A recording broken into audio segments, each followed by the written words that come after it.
the corner. Headed off the goal line, actually. It was swirling the wind. It was bouncing it on the way. Edwards made a great save. It's Molly in there.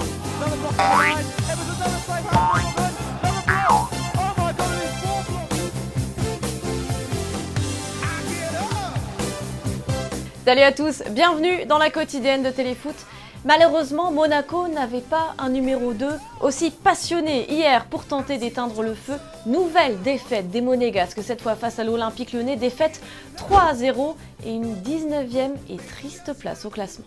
De temps en temps, on a l'impression qu'on n'est pas libéré dans la tête. On pense un peu trop à notre situation et comme ça, on fait des erreurs que normalement une équipe professionnelle ne fait pas. Vous l'avez suivi tout à l'heure en direct sur notre page YouTube, le tirage au sort des 8e de finale de la Ligue des Champions. Voici les résultats pour les clubs français. Pour le PSG, ce sera face à Manchester United. Et pour l'Olympique Lyonnais, il faudra affronter le FC Barcelone. Tirage plutôt clément d'un côté et énorme défi de l'autre. Ma foi, c'est certainement le tirage un des plus compliqués qu'on pouvait avoir. Je ne suis pas satisfait ou non satisfait. Et puis on jouera notre chance à fond. C'est toujours super difficile de jouer à Old Trafford. C'est un grand défi, un grand challenge. Il faudra faire 2 exploits, un à l'aller, un au retour. Si j'étais spectateur, je vais regarder au télé, c'est sûr. Et c'est notre question du jour. Est-ce que l'on verra un club français en quart de finale de la Ligue des Champions? On attend vos réponses dans les commentaires. En tout cas, le PSG risque de se retrouver face à un club en crise. Ça ne va plus du tout du côté de Manchester United, battu hier 3-1 par Liverpool. Manchester réalise tout simplement le plus mauvais début de saison en championnat de son histoire. Avec Pogba en plus sur le banc, la rupture est consommée avec José Mourinho. Ça n'empêche pas le Français visiblement de garder sa bonne humeur.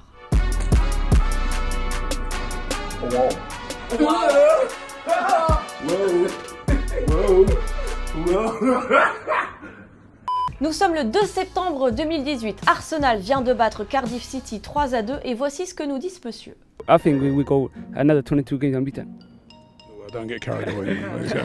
Avance rapide, 16 décembre 2018. Arsenal s'incline 3-2 face à Southampton.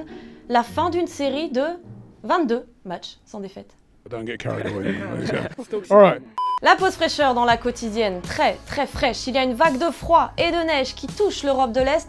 Alors en Serbie, pour éviter de trop abîmer le gazon, on a trouvé la solution.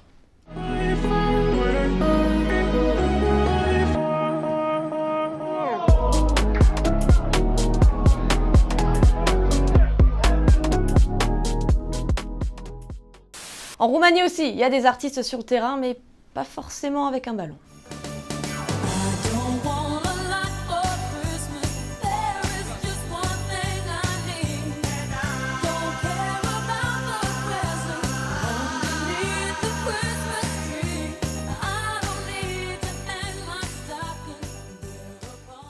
Il est tout simplement titanesque. Messi a encore collé un triplé hier. Il en est à 14 buts et 10 passes décisives cette saison. C'est tout simplement le joueur le plus décisif d'Europe. Griezmann y est allé lui aussi de son joli coup de patte, un doublé pour permettre la victoire de l'Atlético contre Valladolid. D'ailleurs, Griezmann, c'est l'un des joueurs que vous pouvez choisir parmi 5 champions du monde offerts dans FIFA 19 édition équipe de France. La quotidienne, toute la semaine, est aux couleurs de FIFA 19.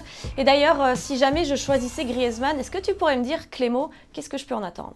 Et oui Marine, premier champion du monde qu'on va présenter cette semaine, que j'ai beaucoup aimé dans le jeu. Et je vous affiche sa carte FUT devant vous, que vous pourrez choisir parmi les 5 Français dans cette superbe édition. Son point fort, c'est clairement sa finition. Cette année, il passe de 88 à 92. Ça fait de lui le 6e meilleur finisseur du jeu. Toujours très technique, balle au pied, son 88 en dribble va te permettre à toi d'éliminer n'importe qui sur ton passage si tu te débrouilles bien. Et n'oublie pas ce coffret à gagner dans Téléfut jeudi, que je présenterai à très vite. Et à vos commentaires jeudi, je vous attends. C'est la première fois qu'un défenseur est récompensé. Le journal italien Tuttosport a décerné le trophée Golden Boy 2018 à Matthijs de Ligt, le défenseur de l'Ajax et des Pays-Bas.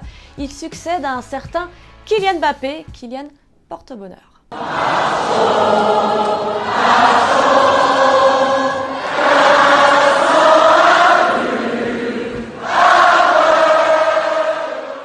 Et on vous avait prévenu, à l'approche de Noël, la quotidienne vous régale, vous arrose de cadeaux.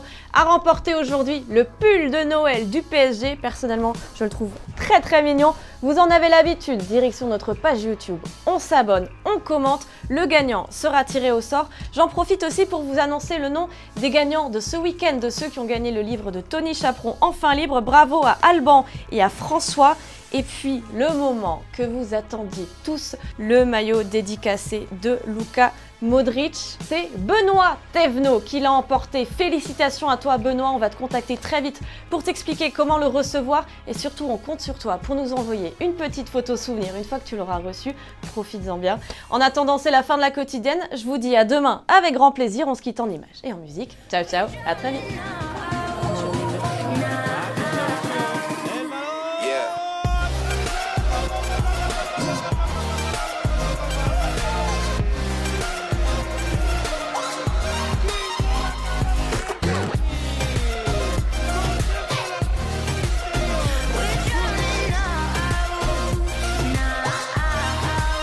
Et n'oublie pas, tu peux cliquer sur le blason Téléfoot là juste à droite pour t'abonner à la chaîne et du coup ne rien rater du contenu exclusif. À la prochaine!